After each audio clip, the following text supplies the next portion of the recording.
Hey everyone, I'm William Amos. It's my podcast, Super Wave. It's the first episode. I'm excited about it. We got a lot of gems. We got a lot of financial literacy. We got crazy interviews, and I just want y'all to stay in tune. And I'm bringing y'all some raw game. Gonna help you out. So I appreciate it, and just stay tuned. What is the biggest failure that you went through in your business, and what did you learn from it? Wow, my biggest failure. I got so many. I've been failing forward for 38 years, so I got to think of a few biggest failures. One of my biggest failures was a couple of them. I got to tell you more than one. Okay. One of my biggest failures was not trusting myself when I got a great idea, and letting other people's influence deter me from pursuing an idea or a dream or a goal. Kind of like telling the wrong person your dream. Absolutely. And so I had a dream shot down, a multi-million-dollar invention, and I was the first to come up with it that I knew of. And I had it shot down, and 6 years later they came up with the same design I created. How'd that make you feel? Made me feel real crummy. Like I was like, I got to start trusting my own instincts. Right. And also, I had opportunities to diversify in business.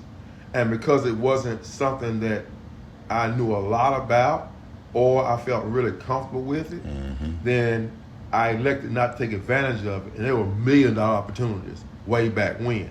And so I tell people all the time, there's no new money in an old comfort zone.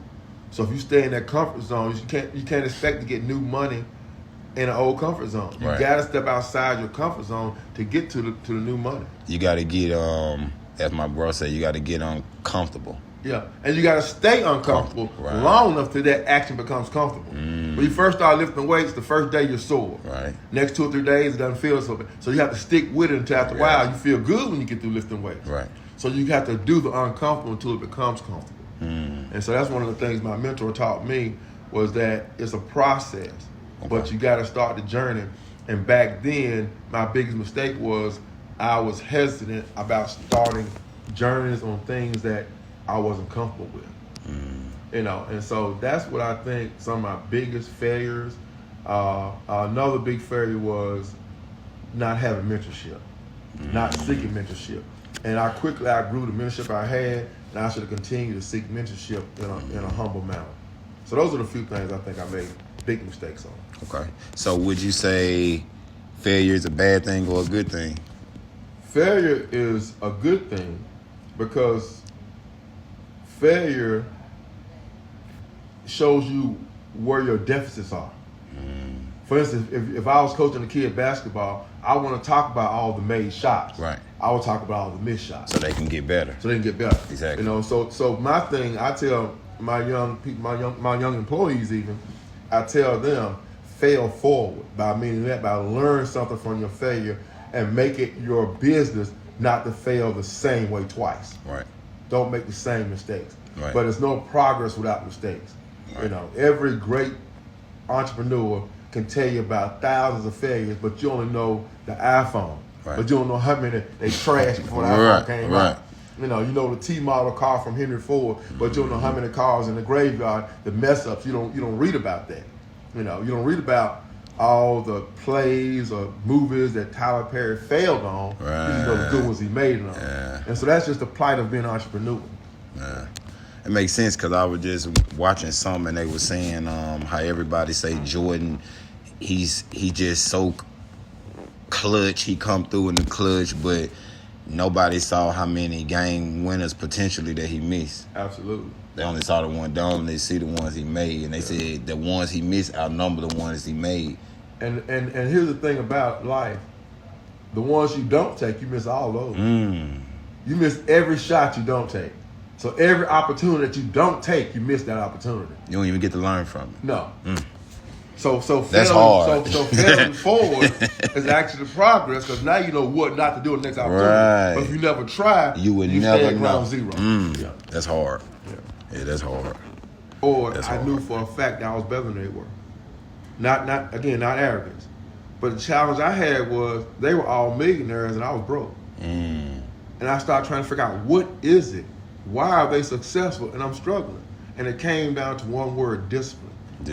And once I discovered that, it was like an epiphany. I was like, God, is that it? That's the only thing keep me from me and my destiny is discipline? So then I became like super disciplined, like more disciplined I've ever been in my life. Okay.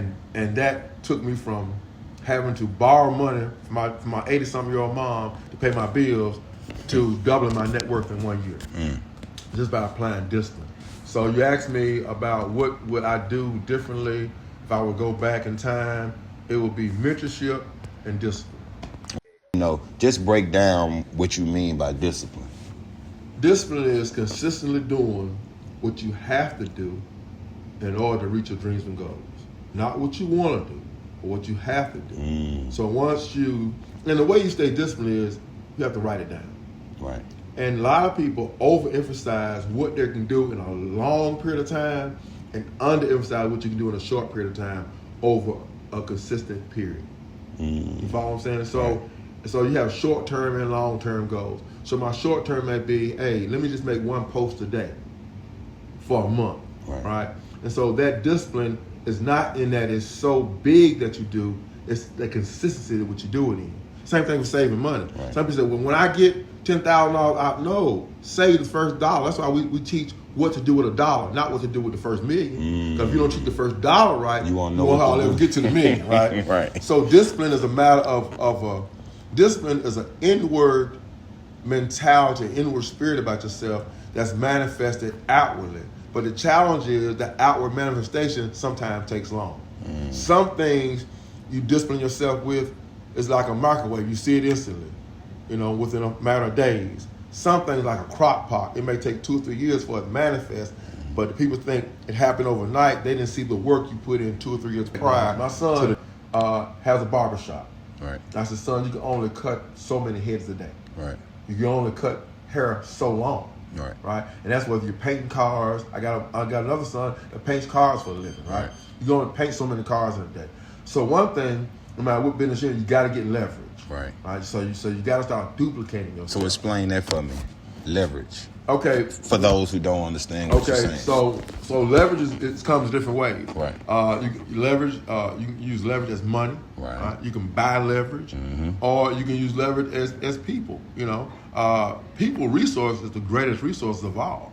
And so when you leverage, what I mean by that, I mean duplicating yourself. So every time you grow in your business, you want to replace yourself until you push yourself out of your business. Then you got a real business. Right. Other than that, you're really just self-employed. Exactly. So my goal is to teach my children to move from being self-employed to having a real business that makes money absent of their input. Whether they're there or not. Yeah, whether they're or not. Gotcha. Yeah. Gotcha. Okay. Heck yeah. That makes sense. Make a lot of sense. Okay. So far as in the landscaping, would you recommend someone have to go to school to do a landscaping business, or what would you recommend if somebody said they wanted to start a landscaping business? Would they have to go to school? Do they need a trade, or can they just start with a push mower?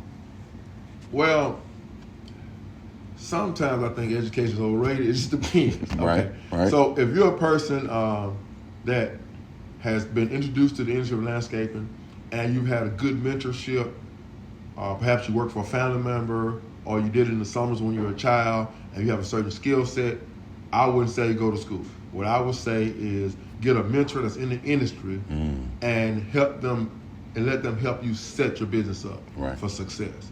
And so I've been mentoring children, and the information that I give to them is the same information that I lectured at Mississippi State, I lectured at Hines Junior College. So I'm giving them the best of the best with all the shortcuts included in mentorship. Right. Whereas if you were to go to school, it'd be very mundane. They'll drag some things out, they'll stretch it out, and so you'll go 2 years to get 3 months worth of information. Right. So if you come to a person that you can get underneath and let them mentor you in that industry, and you get it from the horse's mouth, so to speak. Right. So you get the best of the best information.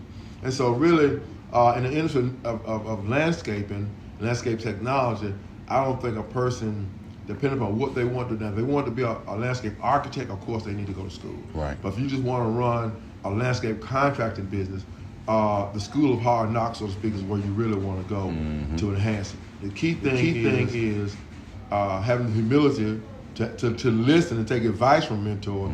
The second thing is having the discipline to carry out the task. Right. So that's what I would advise a person to do. Yeah, that's hard. Heck yeah. Okay. And one more thing while I'm thinking about it. With all these blue collar things, what I'm talking about technology is we have to learn to monetize our skill set and get leverage. You talk about leverage. So for instance, my son cuts hair, right? Right. And so he was cutting hair for the school when they were videotaping him, and he had like a big audience. He was doing different styles, and like he was on stage, and he said, "Well, Dad, they're not paying me a lot to do that." I said, "Son, the money is not what they're paying you to be on stage. The money is in the content that you're creating on stage. You got to learn to monetize that content, right? Because what you're doing can be duplicated. You see, because you can send that video out a gazillion times, but you're gonna cut one hair at a time. Exactly. But once you produce that one video, you can monetize that. So same thing for my son that's painting cars. You know, you can do a demo on how to paint a bumper, just using it for example, and now you can monetize that. So the same thing that I'm telling them to do is the same thing that we're aspiring to do with our landscaping. So you have to merge technology into the blue collar, and then I think everybody should have some type of footprint in technology for their income, because that's the way the world's going. Exactly. So whether you create some content, whether it's in the message form, whether you're teaching technical skills, whether you're giving mentorship advice, you need to be able to monetize that thing. Whether you write a book, make an audio, shoot a video, you need to be able to monetize that and take advantage of the techno world. That's hard.